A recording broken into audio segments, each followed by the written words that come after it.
नमस्कार दोस्त, स्वागत है आप सभी का विकास स्टडी पॉइंट में।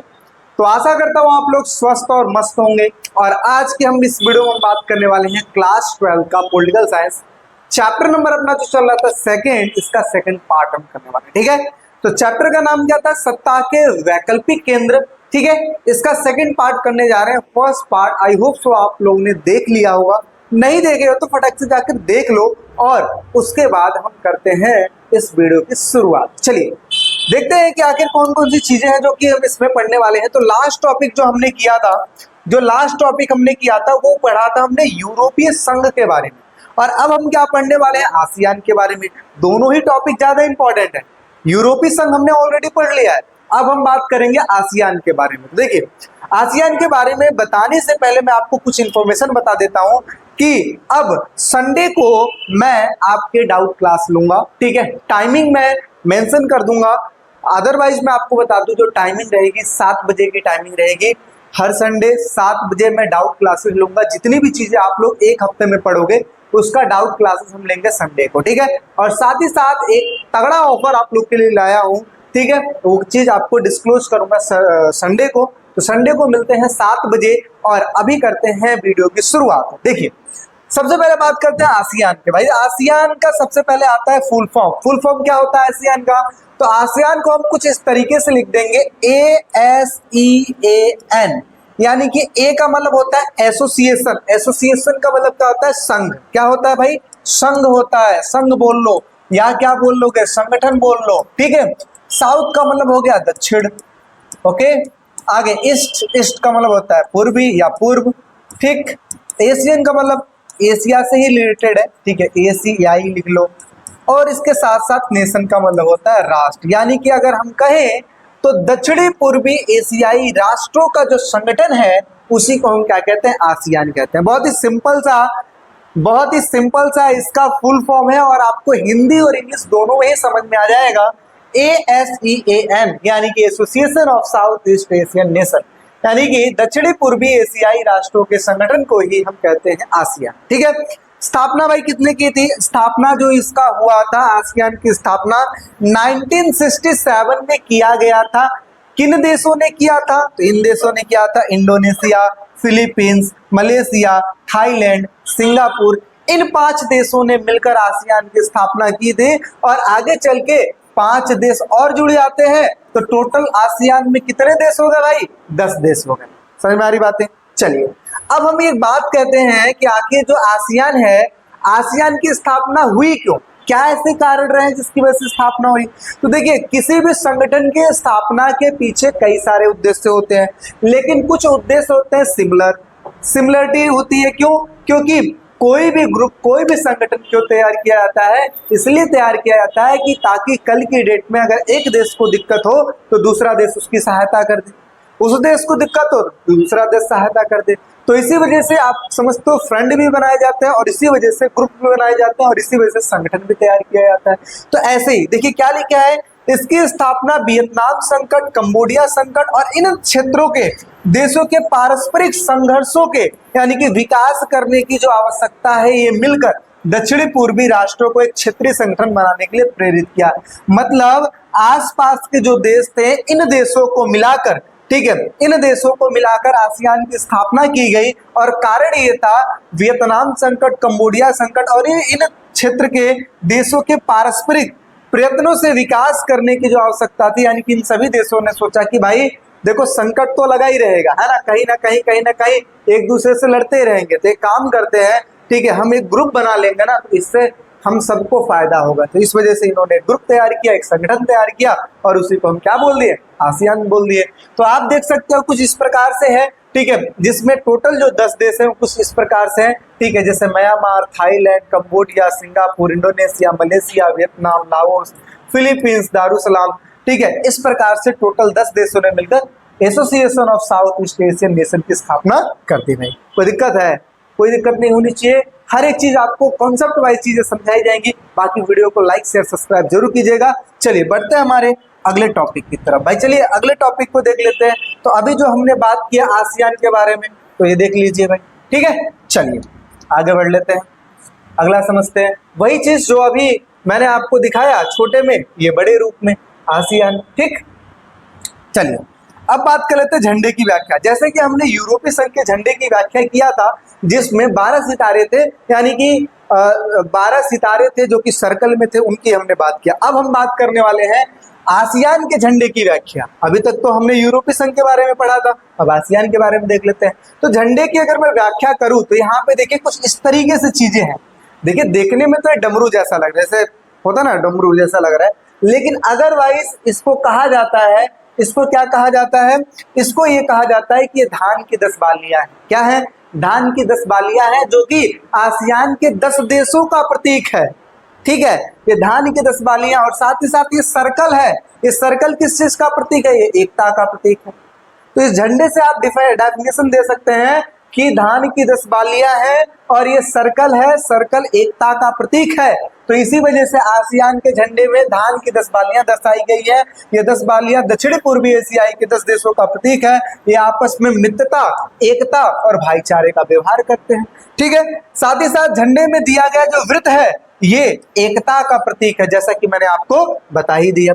आसियान के 10 देश कौन से भाई? Indonesia, Malaysia, Philippines, Singapore, Thailand, Cambodia, Myanmar, Vietnam, Laos और दारुसलाम। ये टोटल कितने हो गए? 10 देश हो गए। ठीक है, चलिए भाई, ये टोटल 10 देश हो गए जो कि आसियान के बारे में हमने पढ़ लिया। अब थोड़ा सा और आगे बढ़ते हैं और समझते हैं।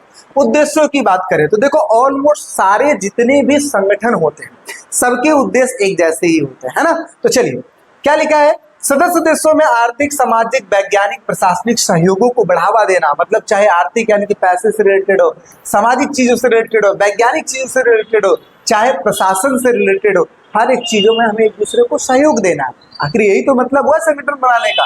नहीं तो अकेले नहीं रह लेते, अकेले ही रह लेते, लेकिन संगठन क्यों बना रहे? ताकि इन चीजों में हेल्प मिल पाए और हम भी हेल्प कर पाए।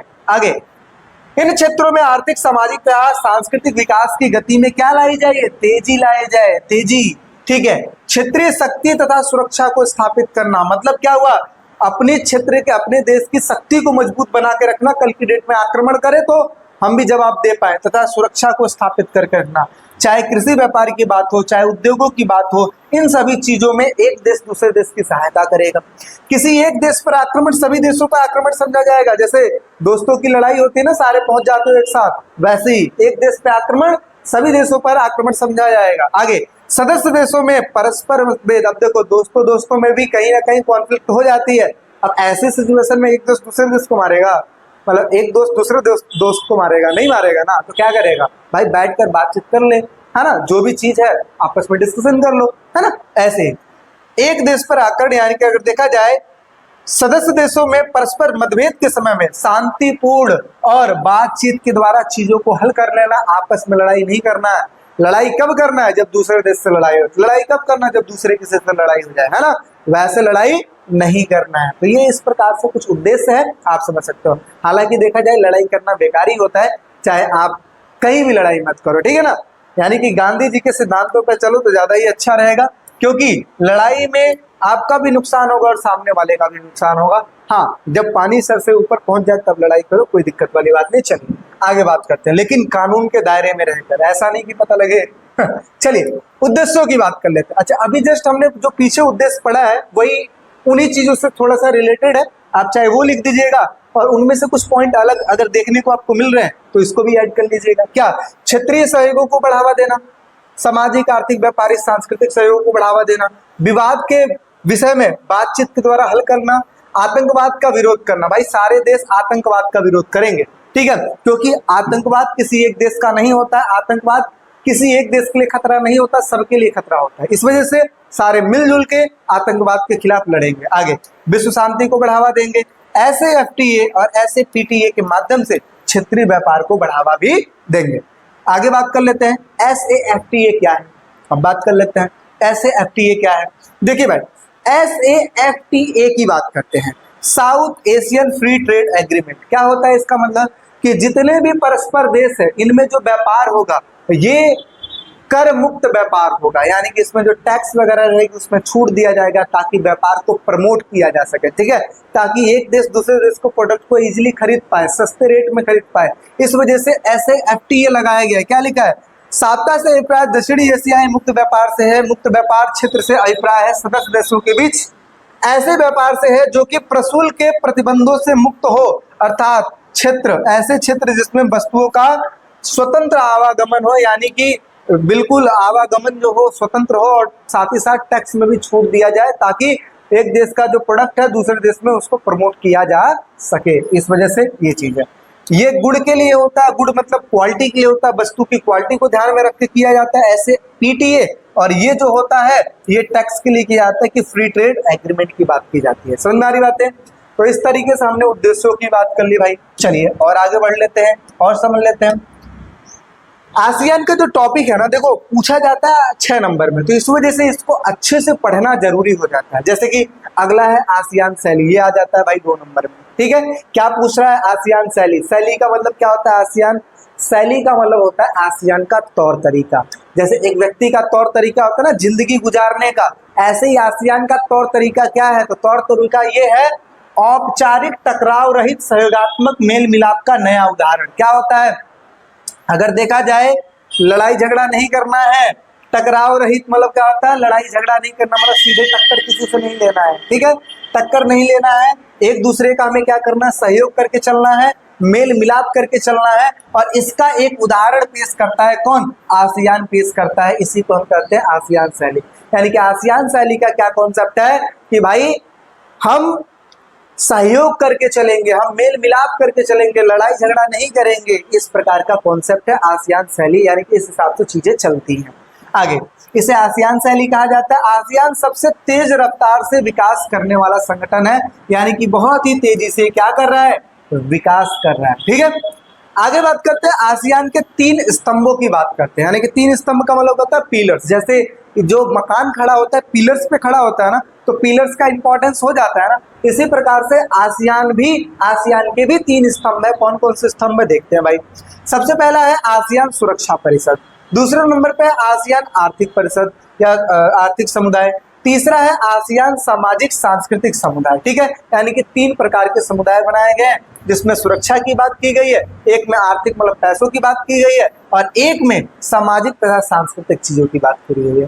पहले की अगर मैं बात करूं तो पहले में देखिए क्या लिखा है, आसियान सुरक्षा समुदाय में सदस्य देशों के विवादों को सुलझाना। सुरक्षा की बात होती है तो जाहिर सी बात है विवादों को सुलझाने से रिलेटेड बात तो होनी ही होनी है। अगला है शांति सहयोग को बढ़ावा देना, ये भी बात है। आसियान आर्थिक मतलब पैसों से रिलेटेड भाई क्या?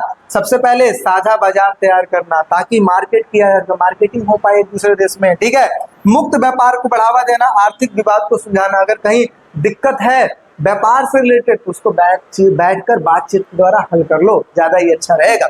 आगे आसियान सामाजिक सांस्कृतिक समुदाय की अगर मैं बात करूं तो आसियान देशों के सामाजिक और सांस्कृतिक विकास को बढ़ावा देना ही काम किसका है? आसियान सामाजिक सांस्कृतिक समुदाय का काम होता है। तो इस तरीके से हमने क्या देखा, आसियान के 3 स्तंभ है। कौन कौन से? आसियान सुरक्षा समुदाय, आसियान आर्थिक समुदाय, आसियान सामाजिक सांस्कृतिक समुदाय। कोई दिक्कत है? नहीं। चलिए कोई बात नहीं, अगर कोई दिक्कत है कमेंट सेक्शन में कमेंट कीजिए। और लाइव क्लासेस तो मैं दे ही रहा हूँ आपको, संडे को डाउट क्लासेस तो मिल ही रहा है, आप उसमें चीजों को क्लियर कर लेना। अच्छा, साथ ही साथ सरप्राइज भी दूंगा, याद रखिएगा। चलिए आगे बढ़ते हैं। आसियान क्षेत्रीय मंच की स्थापना तथा इसके उद्देश्य बताइए। क्या? आसियान क्षेत्रीय मंच की स्थापना बता दीजिए और इसके उद्देश्य बता दीजिए। तो सबसे पहले देखिए आसियान क्षेत्रीय मंच की स्थापना की गई थी, इसलिए की गई थी ताकि आसियान के देशों में सुरक्षा को बनाया जा सके और साथ ही साथ आसियान की विदेश नीति में तालमेल बिठाया जा सके। अच्छा, कब किया गया था भाई? आसियान क्षेत्रीय मंच की स्थापना कब की गई थी? 1994 में किया गया था। क्षेत्रीय मंच एक ऐसा मंच जहां पर सारे देश मिलकर, यानी कि जो भी देश इसमें शामिल है वो सारे मिलकर ये किसकी बात करते हैं? विदेश नीति की बात करते हैं। और किसकी बात करते हैं? सुरक्षा की बात करते हैं। उसी को हम क्या कहते हैं? आसियान क्षेत्रीय मंच कहते हैं। समझ में आ गई बातें? चलिए, कब स्थापना की गई? 1994 में। एमसीक्यू करेंगे तो सारी चीजों को हम देखते रहेंगे, ठीक है ना भाई। चलिए आगे बात करते हैं। आसियान विजन 2020 क्या है? देखो भाई, विजन तो ये कंप्लीट हो ही चुका है ऑलमोस्ट। अगर देखा जाए अभी क्या चल रहा है, 2025 चल रहा है, लेकिन आपके बुक में 2020 का दिया हुआ है कॉन्सेप्ट, तो मुझे पढ़ाना जरूरी है। क्यों? कई बार पूछ लेता है, तो इसी वजह से देखिए क्या लिखा है। आसियान विजन 2020 क्या है? आसियान ने अपना एक कॉन्सेप्ट रखा था कि 2020 तक हम इन सेक्टरों में क्या हो जाएंगे? अच्छी प्रगति कर लेंगे। यही है आसियान विजन।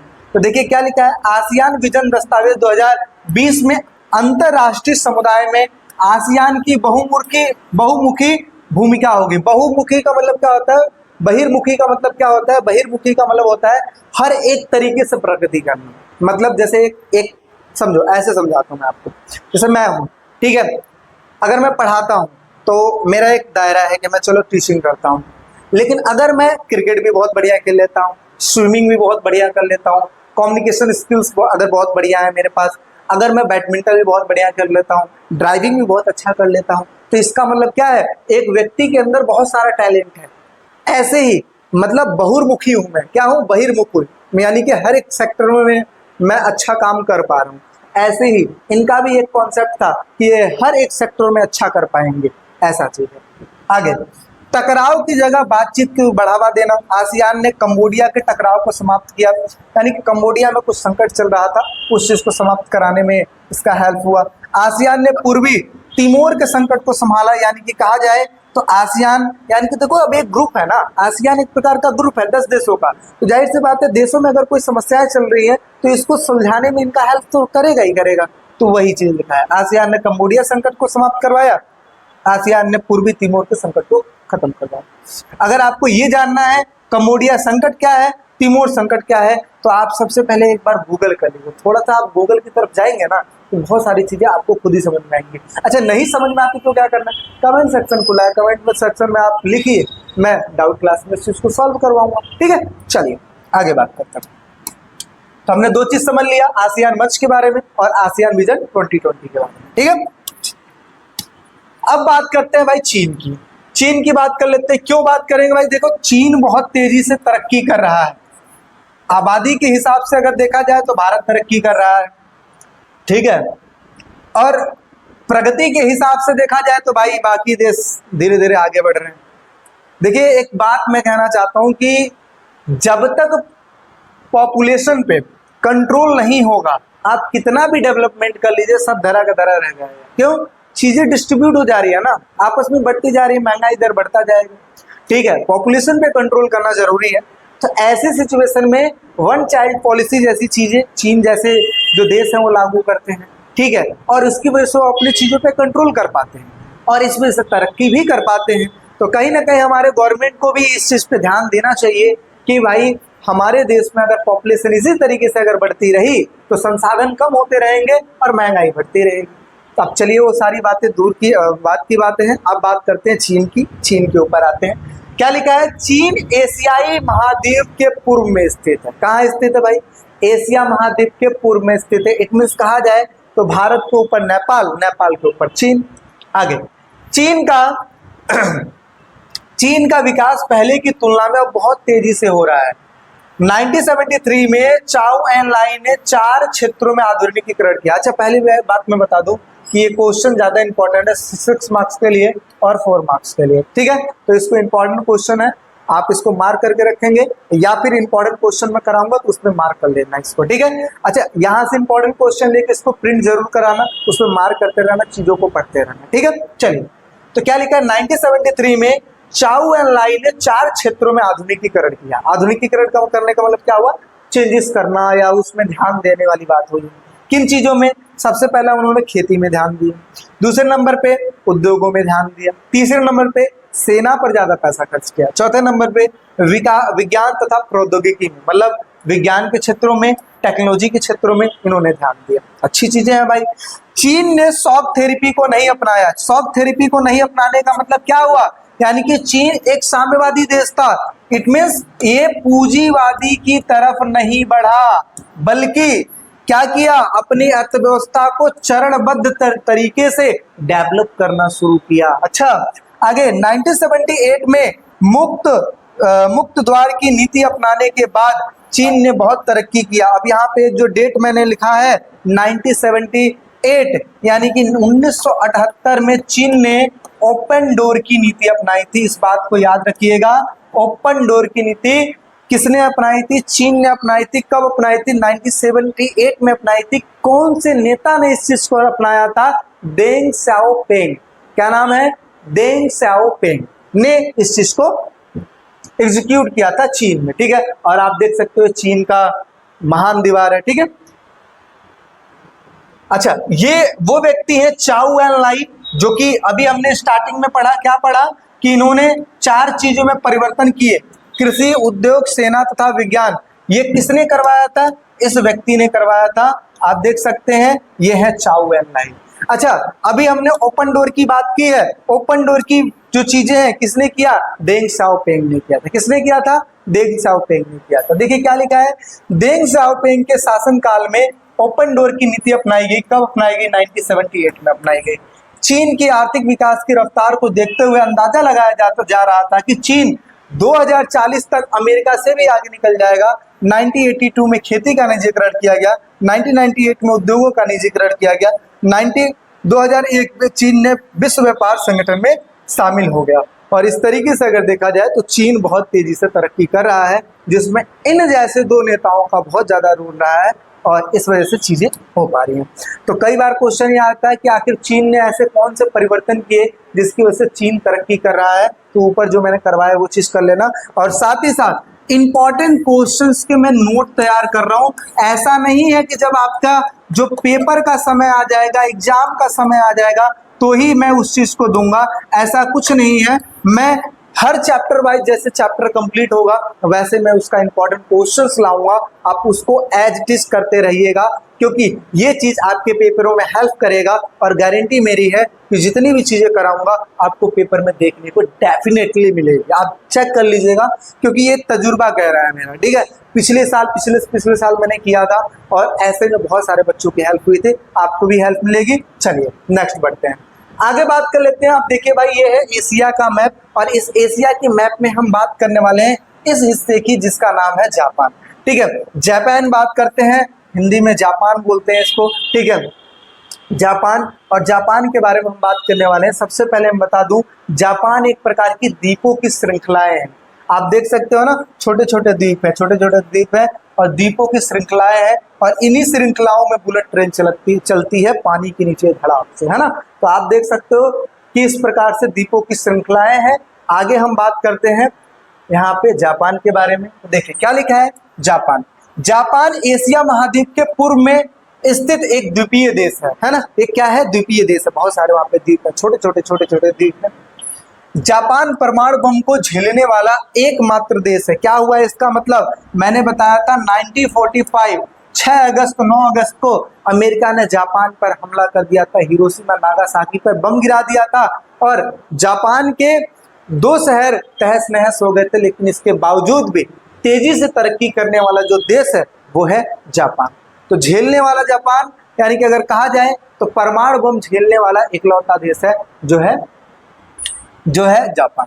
जापान के संविधान के अनुच्छेद 9 के अनुसार अंतरराष्ट्रीय विवादों को सुलझाने में बल प्रयोग का हमेशा के लिए त्याग कर दिया गया है। यानी कि जब घटना हुई अमेरिका ने उस पर बम गिराया, इतना सारा नुकसान हुआ, और नुकसान की वजह से लोगों की जो समझ सकते हो ना, दर्दनाक ऐसी चीजें हुई।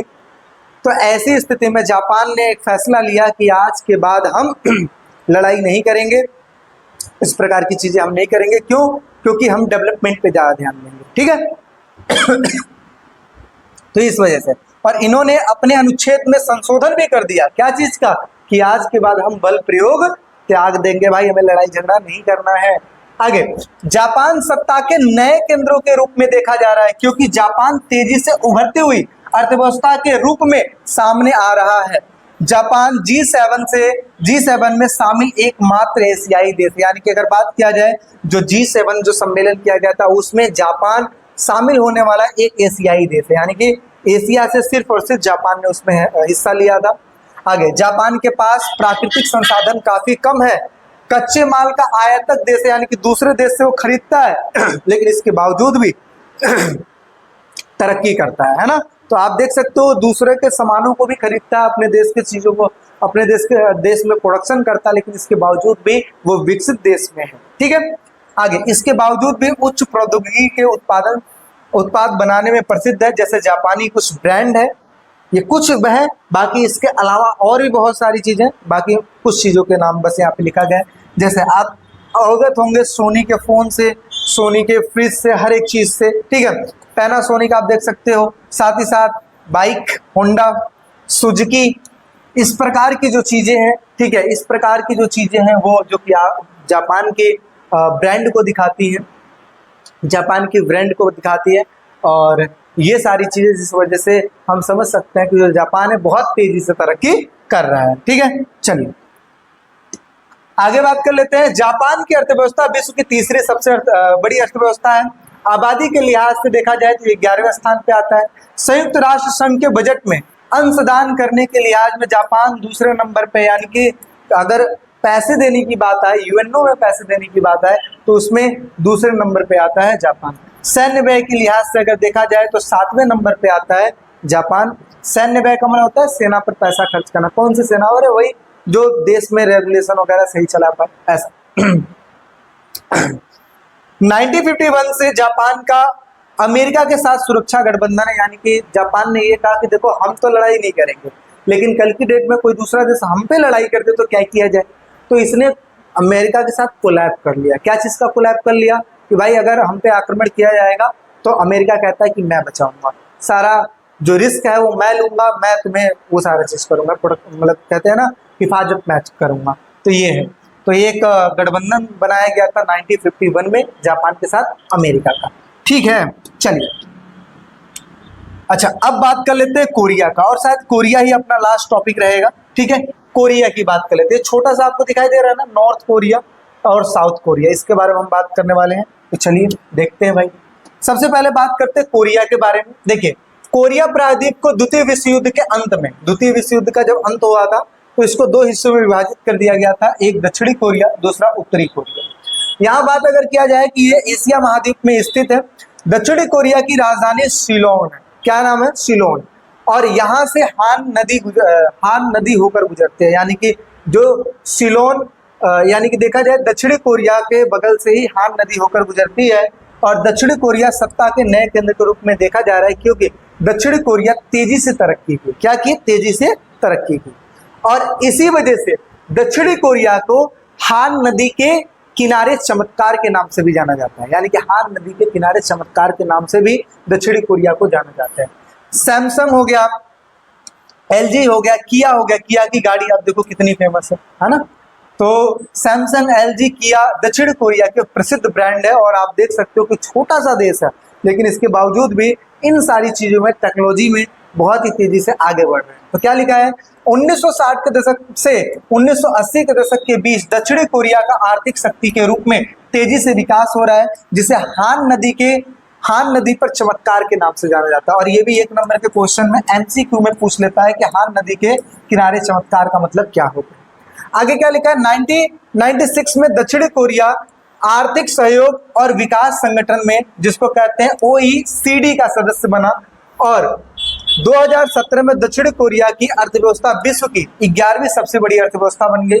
मानव विकास अगर रिपोर्ट में अगर देखा जाए 2016 के अनुसार विश्व में दक्षिणी कोरिया का HDI यानी कि ह्यूमन डेवलपमेंट इंडेक्स में अगर देखा जाए रैंक 18वें नंबर पे। यानी कि ये चीजें कब निकलती हैं? जब हर एक व्यक्ति, देखो कहा जाता है एवरेज निकाला जाता है ना, मान लेते हैं विश्व में देश में अपने रहने वाले जितने भी व्यक्ति हैं, हर व्यक्ति आय निकाली जाती है, हर व्यक्ति के इनकम निकाला जाता है ना। तो ऐसी सिचुएशन में एवरेज निकाला जाता है कि पर व्यक्ति पर कितना पैसा हर रोज खर्च होता है। इसी प्रकार से जब ह्यूमन डेवलपमेंट इंडेक्स की बात की जाती है तो ऐसे में 18वें स्थान पे जो आता है वो आता है दक्षिणी कोरिया। आगे दक्षिणी कोरिया के उच्च मानव विकास के लिए सफल भूमि सुधार, औद्योगिक विकास, व्यापक मानव संसाधन विकास जैसे प्रमुख कारक जिम्मेदार हैं। यानी कि इन्हीं सभी कारकों की वजह से आज जो दक्षिण कोरिया है वो उच्च मानव विकास में सबसे, है ना, धीरे धीरे करके ऊपर आता जा रहा है। सैन्य व्यय के लिहाज से देखा जाए विश्व में दक्षिणी कोरिया का 10वां स्थान है। आगे दक्षिणी कोरिया उच्च प्रौद्योगिकी के लिए ज्यादा प्रसिद्ध है, यानी कि अच्छी टेक्नोलॉजी के लिए। जैसे कि अभी आपने देखा सैमसंग हो गया, एलजी हो गया, किया हो गया, इस प्रकार से जो फेमस ब्रांड है उस चीज का डेवलपमेंट करता है, उस चीज को प्रोड्यूस करता है, बनाता है, वो सारी चीजें। ठीक है, चलिए और आगे देख लेते हैं और क्या टॉपिक है। ओह माय गॉड, चलिए चैप्टर आपका हो गया ओवर। आई होप सो आप लोगों ने वीडियो को एंजॉय किया होगा और सारी चीजों को देखा होगा। देखो आप समझ सकते हो कि पूरे चैप्टर को आप 1 घंटे में समझ लेते हो, है ना। पार्ट 1 पार्ट 2 1 घंटे से 1.5 घंटे के बीच में आप पूरा का पूरा चैप्टर समझ लेते। ऑलमोस्ट अगर देखा जाए तो हिस्ट्री में 12 चैप्टर है, पोल साइंस में 15 से 16 चैप्टर है। अगर आप लोग चाह लो तो 1 महीने 1.5 महीने के अंदर अंदर हर एक चीज को खत्म कर दोगे। 7-8 दिन के अंदर अंदर आप पूरे चैप्टर को करके रख दोगे। लेकिन फिर वही वाली बात है ना, अगर आप लोग इतना कर दोगे तो टॉपर नहीं बन जाओगे। अगर टॉपर बन गए तो फिर सोचो नाम कितना हो जाएगा। तो इसी वजह से आप लोग डर जाते हो, कहते हो नहीं भैया अब नहीं, टॉपर तो हमें बिल्कुल नहीं बनना है। क्यों? रिस्क भी तो है।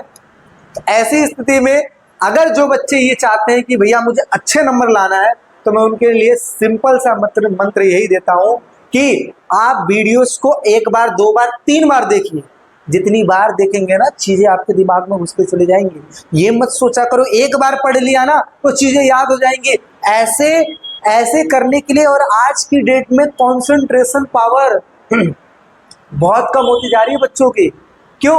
फोन इतना है कि स्क्रॉल करते करते समय बीत जाता है। और इसी वजह से आप लोग को मैं सजेशन देता हूं कि आप हमारे विकास स्टडी पॉइंट के ऐप पे आइए। वहां पे कोई ऐड नहीं चलता भाई, वहां पे सिर्फ और सिर्फ चैप्टर वाइज सारी चीजें हैं।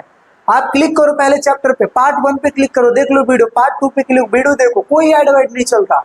सब डिस्ट्रैक्शन मुक्त आपको ऐप मिलेगा जहां पे सारी फैसिलिटी आपको मिलेगी। और मैं हूं ना, मेरे ऊपर बस विश्वास करो, जो चीजें बता रहा हूं उस चीज को करते रहो, डेफिनेटली आपको रिजल्ट मिलेगा। और टॉपर की लिस्ट में आप आओगे ना, मानो तो SA1 का जो आपका एग्जाम आने वाला है अपने सितंबर में, उसमें आप लोग देख लेना।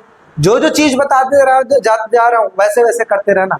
आज मैंने दूसरा चैप्टर कंप्लीट करा दिया, ठीक है, और इस महीने के अंदर अंदर हो सकता है तीसरा चैप्टर भी कंप्लीट हो जाए, ठीक है। तो बस करते रहिए, पढ़ते रहिए, ठीक है। और बाकी वीडियो अगर अच्छी लगी है तो लाइक शेयर सब्सक्राइब करते रहिए। मिलते हैं नेक्स्ट वीडियो में, अभी के लिए टेक केयर, बाय बाय।